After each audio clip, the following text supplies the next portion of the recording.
లేవియాకాండము 11వ అధ్యాయము. మరియు యెహోవా మోషే అహరోనులకు ఇలాగు సెలవిచ్చెను. మీరు ఇశ్రాయేలీయులతో ఇట్లనుడి, భూమి మీదనున్న జీవులన్నిటిలోనూ మీరు ఈ జీవులను మాత్రము తినవచ్చును.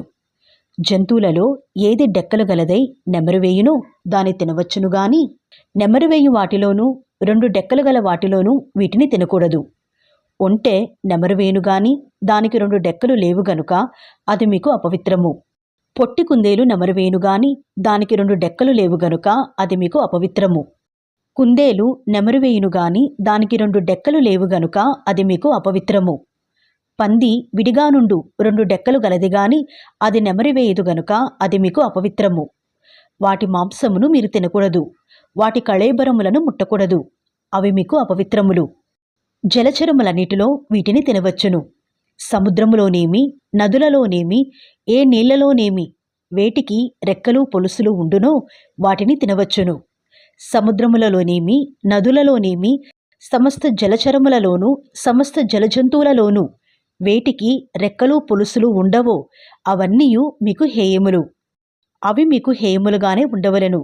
వాటి మాంసమును తినకూడదు. వాటి కళేబరములను హేయములుగా ఎంచుకొనవలెను. నీళ్లలో దేనికి రెక్కలు పొలుసులు ఉండవో అది మీకు హేయము. పక్షులలో వీటిని హేయములుగా ఎంచుకొనవలెను. వీటిని తినవద్దు, ఇవి హేయములు. పక్షిరాజు, పెద్ద బోరువ, క్రౌంచ పక్షి, గద్ద, తెల్లగద్ద, ప్రతి విధమైన గద్ద, ప్రతి విధమైన కాకి, నిప్పుకోడి, కపిరిగాడు, కోకిల, ప్రతి విధమైన డేగ, పైగిడి కంటే, చెరువు కాకి, గుడ్లగూబ, హంస, గూడబాతు, నల్లబోరువ, సంకుబుడి కొంగ, ప్రతి విధమైన కొంగ, కుకుడుగవ్వ, గబ్బిలము. రెక్కలు కలిగి 4 కాళ్లతో చరించు చరములన్నీయు మీకు హేయములు.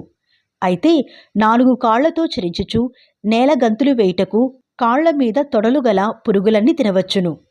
నేత మిడతగాని, చిన్న మిడతగాని, ఆకు మిడతగాని, మిడతలలో ప్రతి విధమైనది తినవచ్చును. 4 కాళ్ళు గల పురుగులన్నీయు మీకు హేయములు. వాటి వలన మీరు అపవిత్రులగుదురు.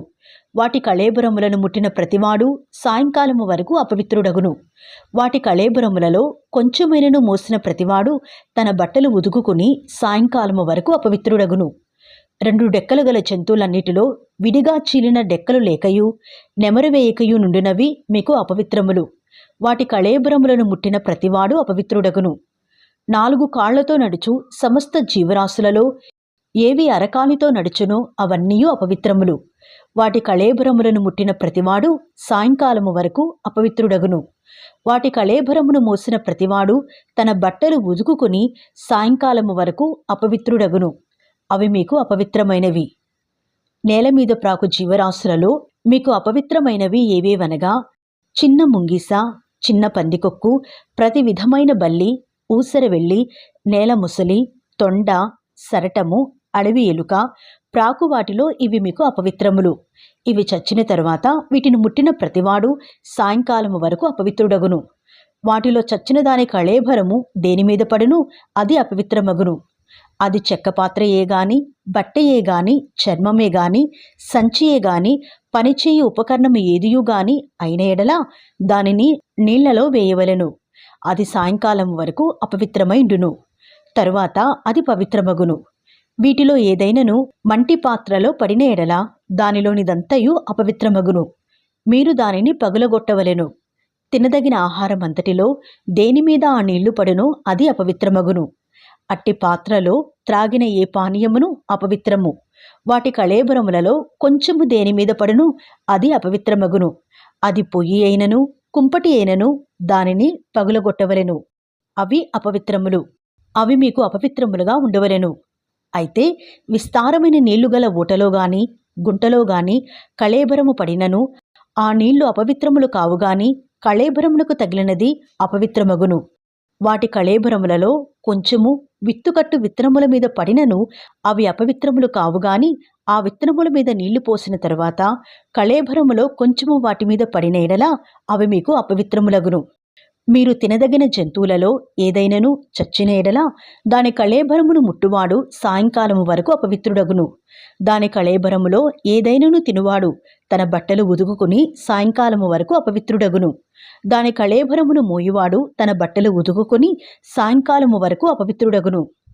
నేల మీద ప్రాకు జీవరాశులన్నీ హేయములు, వాటిని తినకూడదు. నేల మీద ప్రాకు జీవరాశులన్నిట్లో కడుపుతో చరించుదానినైనను, 4 కాళ్లతో చరించుదానినైనను, చాలా కాళ్ళు గల దానినైనను మీరు తినకూడదు. అవి హేయములు. ప్రాకు జీవరాశులలో దేనినైనను తిని మిమ్మును మీరు హేయపరచుకొనకూడదు. వాటి వలన అపవిత్రులగునట్లు వాటి వలన అపవిత్రత కలుగజేసుకొనకూడదు. నేను మీ దేవుడనైన యెహోవాను. నేను పరిశుద్ధులను గనుక మీరు పరిశుద్ధులై ఉండునట్లు మిమ్మును మీరు పరిశుద్ధపరచుకొనవలెను. నేల మీద ప్రాకు జీవరాశులలో దేని వలనను మిమ్మును మీరు అపవిత్రపరచుకొనకూడదు. నేను మీకు దేవుడునై ఉండుటకు ఐగుప్తు దేశములో నుండి మిమ్మును రప్పించిన యెహోవాను.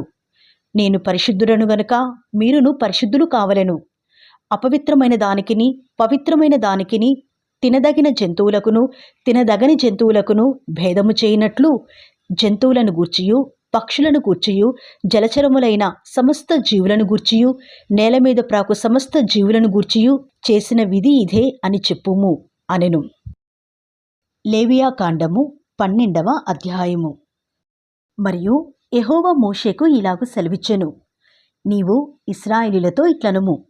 ఒక స్త్రీ గర్భవతి అయి మగపిల్లను కనిన ఎడల ఆమె 7 దినములు పురిటాలై ఉండవలెను. ఆమె తాను ముట్టుదై కడగానుండు దినముల లెక్కను బట్టి పురిటాలై ఉండవలెను. 8వ దినమున బిడ్డకు సున్నతి చేయింపవలెను. ఆమె తన రక్తశుద్ధి కొరకు 33 దినములుండి తన రక్తశుద్ధి దినములు సంపూర్ణమగు వరకు ఆమె పరిశుద్ధమైన దేనినైనను ముట్టకూడదు. పరిశుద్ధ స్థలంలో ప్రవేశింపకూడదు. ఆమె ఆడుపిల్లను కనిన ఎడల ఆమె తాను కడగా ఉండునప్పటి వలె 2 వారములు పురిటాలై ఉండవలెను. ఆమె తన రక్తశుద్ధి కొరకు 66 దినములు కడగా ఉండవలెను. కుమారుని కొరకే గాని కుమార్తె కొరకే గాని ఆమె శుద్ధి దినములు సంపూర్తి అయిన తరువాత ఆమె దహన బలిగా 1 ఏడాది గొర్రెపిల్లను, పాప పరిహారార్థ బలిగా 1 పావురపు పిల్లనైనను, తెల్లగువ్వనైనను ప్రత్యక్షపు గుడారం యొక్క ద్వారమునకు యాజకుని ఎద్దుకు తీసుకుని రావలెను. అతడు యెహోవా సన్నిధిని దానిని అర్పించి ఆమె నిమిత్తము ప్రాయశ్చిత్తము చేయగా ఆమె రక్తస్రావ విషయమై ఆమె పవిత్రపరచబడును.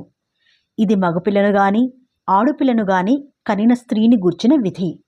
ఆమె గొర్రెపిల్లను తేజాలని ఎడల ఆమె 2 తెల్లగువ్వలనైనను 2 పావురపు పిల్లలనైనను దహనబలిగా 1 దానిని, పాప పరిహారార్థ బలిగా 1 దానిని తీసుకుని రావలెను. యాజకుడు ఆమె నిమిత్తము ప్రాయశ్చిత్తము చేయగా ఆమెకు పవిత్రత కలుగును. లేవియా కాండము 13వ అధ్యాయము. మరియు యెహోవా మోషే అహరోనులకు ఇలాగు సెలవిచ్చెను. ఒకని దేహ చర్మమందు వాపుగాని పొక్కుగాని నిగనిగలాడు మచ్చగాని ఉండి వాని దేహ చర్మమందు కుష్టు పొడ వంటిది కనబడిన ఎడల యాజకుడైన అహరోను నొద్దకైనను యాజకులైన అతని కుమారులలో ఒకని యొద్దకైనను వాని తీసుకుని రావలెను. ఆ యాజకుడు వాని దేహ చర్మమందున్న ఆ పొడను చూడగా ఆ పొడ యందలి వెంట్రుకలు తెల్లబారిన ఎడలను, ఆ పొడ అతని దేహ చర్మము కంటే పల్లముగా కనబడిన ఎడలను అది కుష్టుపొడ. యాజకుడు వాని చూచి అపవిత్రుడని నిర్ణయింపవలెను. నిగనిగలాడు మచ్చ చర్మముల కంటే పల్లము కాక వాని దేహ చర్మమందు తెల్లగా కనబడిన ఎడలను, దాని వెంట్రుకలు తెల్లబారుకున్న ఎడలను ఆ యాజకుడు 7 దినములు ఆ పొడగల వానిని కడగా ఉంచవలెను. 7వ నాడు యాజకుడు వానిని చూడవలెను. ఆ పొడ చర్మమందు వ్యాపింపక అట్లే ఉండినెడల యాజకుడు మరి 7 దినములు వాని కడగా ఉంచవలెను. 7వ నాడు యాజకుడు 2వసారి వాని చూడవలెను. అప్పుడు ఆ పొడ చర్మమందు వ్యాపింపక అదే తీరున ఉండినెడల యాజకుడు వానిని పవిత్రుడని నిర్ణయింపవలెను. అది పక్కే, వాడు తన బట్టలు ఉతుకుకొని పవిత్రుడగును. అయితే వాడు తన శుద్ధి విషయము యాజకునికి కనబడిన తరువాత ఆ పక్కు చర్మమందు విస్తారముగా వ్యాపించినేడలా వాడు 2వసారి యాజకునికి కనబడవలెను. అప్పుడు ఆ పక్కు చర్మమందు వ్యాపించినెడలా యాజకుడు వాడు అపవిత్రుడని నిర్ణయింపవలెను. కుష్టుపొడ యొకనికి కలిగిన ఎడలా యాజకుని యొద్దకు వానిని తీసుకుని రావలెను.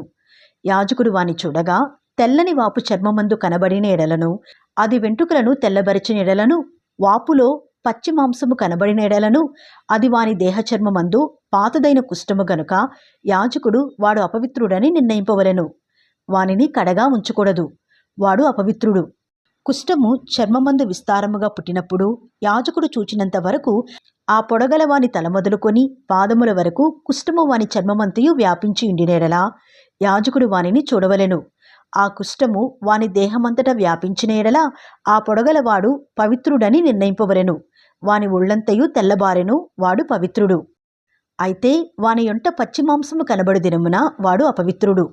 యాజకుడు ఆ పచ్చి మాంసమును చూచి వాడు అపవిత్రుడని నిర్ణయింపవలెను. ఆ పచ్చి మాంసము అపవిత్రమే, అది కుష్ఠము.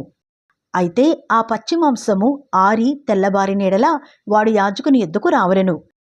యాజకుడు వాని చూడగా ఆ పొడ తెల్లబారినేడల యాజకుడు ఆ పొడ పవిత్రమని నిర్ణయింపవలెను, వాడు పవిత్రుడు.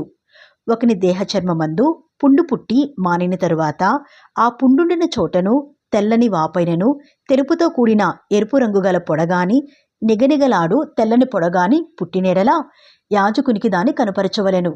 యాజకుడు దాని చూచినప్పుడు అతని చూపునకు అది చర్మము కంటే పల్లముగా కనబడిన ఎడలను దాని వెంట్రుకలు తెల్లబారి ఉండినేడలను యాజకుడు వాడు అపవిత్రుడని నిర్ణయింపవలెను.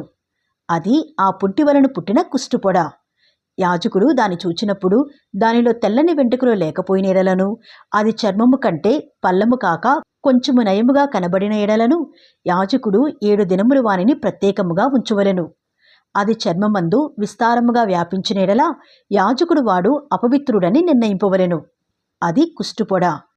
నిగనిగలాడు పొడ వ్యాపింపక అట్లే ఉండిన ఎడల అది దద్దురు. యాజకుడు వాడు పవిత్రుడని నిర్ణయింపవలెను. దద్దురు కలిగిన దేహ చర్మమందు ఆ వాత ఎర్రగానే గాని తెల్లగానే గాని నిగనిగలాడు తెల్లని మచ్చగానే గాని ఉండినేడలా యాజకుడు దాని చూడవలెను. నిగనిగలాడు ఆ మచ్చలోని వెంట్రుకలు తెల్లబారిన ఎడలను అది చర్మము కంటే పల్లముగా కనబడిన ఎడలను అది ఆ వాత వలన పుట్టిన కుష్టుపొడ. యాజకుడు వాడు అపవిత్రుడని నిర్ణయింపవలెను, అది కుష్ఠము. యాజకుడు దాని చూచినప్పుడు అది నిగనిగలాడు మచ్చలో తెల్లని వెంట్రుకలు లేకయే గాని చర్మము కంటే పల్లముగా నుండకయే గాని కొంత నయముగా కనబడిన ఎడల యాజకుడు 7 దినములు వానిని కడగా ఉంచవలెను. 7వ నాడు యాజకుడు వాని చూచినప్పుడు అది చర్మమందు విస్తారముగా వ్యాపించిన ఎడల వాడు అపవిత్రుడని నిర్ణయింపవలెను, అది కుష్ఠమే. అయితే నిగనిగలాడు మచ్చ చర్మమందు వ్యాపింపక ఆ చోటనేయుండి కొంచెము నయముగా కనబడిన ఎడల అది వాతపు వాపే, వాడు పవిత్రుడని యాజకుడు నిర్ణయింపవలెను, అది వాతపు మంటయే. పురుషునికైనను స్త్రీకైనను తలయందేమి గడ్డమందేమి పొడ పుట్టినేడలా యాజకుడు ఆ పొడను చూడగా అది చర్మము కంటే పల్లముగాను సన్నమైన పసుపు పచ్చ వెంట్రుకలు గలదిగాను కనబడిన ఎడల వాడు అపవిత్రుడని యాజకుడు నిర్ణయింపవలెను. అది బొబ్బ, తల మీదనేమి గడ్డము మీదనేమి పుట్టిన కుష్ఠము. యాజకుడు ఆ బొబ్బైన పొడను చూచినప్పుడు అది చర్మము కంటే పల్లము కాని ఎడలను దానిలో నల్ల వెంట్రుకలు లేని ఎడలను యాజకుడు ఆ బొబ్బైన పొడగల వానిని 7 దినములు ప్రత్యేకముగా ఉంచవలెను. 7వ నాడు యాజకుడు ఆ పొడను చూడవలెను. ఆ బొబ్బ వ్యాపింపక ఇడిన ఎడలను దానిలో పసుపు పచ్చ వెంట్రుకలు లేని ఎడలను చర్మము కంటే పల్లము కాని ఎడలను వాడు క్షౌరము చేసుకునవలెను గాని ఆ బొబ్బ క్షౌరము చేయకూడదు. యాజకుడు బొబ్బగల వానిని మరి 7 దినములు ప్రత్యేకముగా ఉంచవలెను. 7వ నాడు యాజకుడు ఆ బొబ్బను చూడగా అది చర్మమందు బొబ్బ వ్యాపింపక చర్మము కంటే పల్లము కాక ఉండిన ఎడల యాజకుడు వాడు పవిత్రుడని నిర్ణయింపవలెను. వాడు తన బట్టలు ఉదుకుకొని పవిత్రుడగును. వాడు పవిత్రుడని నిర్ణయించిన తరువాత బొబ్బ విస్తారముగా వ్యాపించిన ఎడల యాజకుడు వాని చూడవలెను. అప్పుడు ఆ మాద వ్యాపించి ఉండినెడల యాజకుడు పసుపు పచ్చ వెంట్రుకలను వెదకనక్కరలేదు, వాడు అపవిత్రుడు. అయితే నిలిచిన ఆ మాదలో నల్ల వెంట్రుకలు పుట్టినెడల ఆ మాద బాగుపడెను, వాడు పవిత్రుడు. యాజకుడు వాడు పవిత్రుడని నిర్ణయింపవలెను.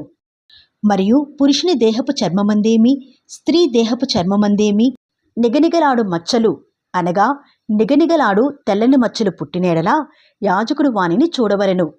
వారి దేహ చర్మమందు నిగనిగలాడు మచ్చలు వాడియుండినెడల అది చర్మమందు పుట్టిన ఒక పొక్కు, వాడు పవిత్రుడు.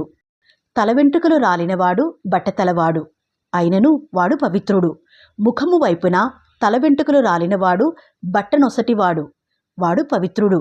అయినను బట్టతల ఎందే గాని బట్టనొసటి ఎందే గాని ఎర్రగా నుండు తెల్లని పొడ పుట్టినెడలా అది వాని బట్టతల ఎందైనను బట్టనొసటి ఎందైనను పుట్టిన కుష్ఠము. యాజకుడు వానిని చూడవలెను. కుష్ఠము దేహచర్మమందు కనబడినట్లు ఆ పొడ వాపు చూపునకు వాని బట్టతల ఎందైనను వాని బట్టనొసటి ఎందైనను ఎర్రగా నుండు తెల్లని పొడయైనడలా వాడు కుష్ఠరోగి, వాడు అపవిత్రుడు. యాజకుడు వాడు బొత్తిగా అపవిత్రుడని నిర్ణయింపవలెను. వాని కుష్ఠము వాని తలలోనున్నది. ఆ పొడగల కుష్ఠరోగి వస్త్రములను చింపివేయవలెను. వాడు తల విరియబోసుకొనవలెను. వాడు తన పై పెదవిని కప్పుకొని అపవిత్రుడను అపవిత్రుడను అని బిగ్గరగా పలుకవలెను. ఆ పొడవానికి కలిగిన దినములన్నీయు వాడు అపవిత్రుడై ఇండును. వాడు అపవిత్రుడు గనుక ప్రత్యేకముగానే నివసింపవలెను. వాని నివాసము పాళెమునకు వెలుపల ఉండవలెను. మరియు కుష్ఠుపొడ వస్త్రమందు కనబడినప్పుడు అది గొర్రె వెంట్రుకల బట్ట ఎందేమి నారబట్ట ఎందేమి నారతోనే గాని వెంట్రుకలతోనే గాని నేసిన పడుగునందేమి పేక ఎందేమి తోలునందేమి తోలుతో చేయబడు ఏ యొక్క వస్తువునందేమి పుట్టి ఆ పొడ ఆ బట్ట ఎందేమి ఆ తోలునందేమి ఆ పేక ఎందేమి తోలుతో చేయబడిన వస్తువునందేమి పచ్చదాళుగానే గాని ఎర్రదాళుగానే గాని కనబడినేడలా అది కుష్ఠుపొడ. యాజకునికి దాని కనపరచవలెను. యాజకుడు ఆ పొడను చూచి పొడగల వాటిని 7 దినములు ప్రత్యేకముగా ఉంచవలెను. 7వ నాడు అతడు ఆ పొడను చూడవలెను. అప్పుడు ఆ వస్త్రమందు అనగా పడుగునందే గాని పేక ఎందే గాని తోలునందే గాని తోలుతో చేసిన వస్తువునందే గాని ఆ పొడ వ్యాపించిన ఎడల అది కొరుకుడు కుష్ఠము, అది అపవిత్రము. కావున అతడు ఆ పొడ దేనిలో ఉన్నదో ఆ వస్త్రమును నారతోనేమి వెంట్రుకలతోనేమి చేసిన పడుగును పేకను తోలుతో చేసిన ప్రతి వస్తువును అగ్నితో కాల్చివేయవలెను. అది కొరుకుడు కుష్ఠము, అగ్నితో దాన్ని కాల్చివేయవలెను. అయితే యాజకుడు చూచినప్పుడు ఆ పొడ ఆ వస్త్రమందు అనగా పడుగునందేమి పేక ఎందేమి తోలుతో చేసిన మరి దేని ఎందేమి వ్యాపింపకపోయినేడలా యాజకుడు ఆ పొడగల దానిని ఉతకనాజ్ఞాపించి మరి 7 దినములు దానిని విడిగా ఉంచవలెను. ఆ పొడగల దానిని ఉతికిన తర్వాత యాజకుడు దానిని చూడవలెను. ఆ పొడ మారకపోయినను వ్యాపింపకపోయినను అది అపవిత్రము. అగ్నితో దానిని కాల్చివేయవలెను. అది లోవైపున గాని పైవైపున గాని పుట్టినను కొరుకుడు కుష్ఠముగా ఉండును. యాజకుడు దానిని చూచినప్పుడు వస్త్రము ఉతికిన తర్వాత ఆ పొడ వాడియుండినెడలా అది ఆ వస్త్రములో ఉండినను తోలులో ఉండినను పడుగులో ఉండినను పేకలో ఉండినను యాజకుడు వాటిని చింపివేయవలెను. అటు తర్వాత అది ఆ వస్త్రమందే గాని పడుగునందే గాని పేక ఎందే గాని తోలుతో చేసిన దేని ఎందే గాని కనబడిన ఎడల అది కొరుకుడు కుష్ఠము. ఆ పొడ దేనిలోనున్నదో దానిని అగ్నితో కాల్చివేయవలెను. ఏ వస్త్రమునే గాని పడుగునే గాని పేకనే గాని తోలుతో చేసిన దేనినే గాని ఉతికిన తరువాత ఆ పొడ వదిలిన ఎడల 2వ మారు దానిని ఉతకవలెను. అప్పుడు అది పవిత్రమగును. బొచ్చుబట్ట ఎందే గాని నారబట్ట ఎందే గాని పడుగునందే గాని పేక ఎందే గాని తోలు వస్తువుల ఎందే గానియుండు కుష్ఠుపొడను గూర్చి అది పవిత్రమని అపవిత్రమని నీవు నిర్ణయింపవలసిన విధి ఇదే.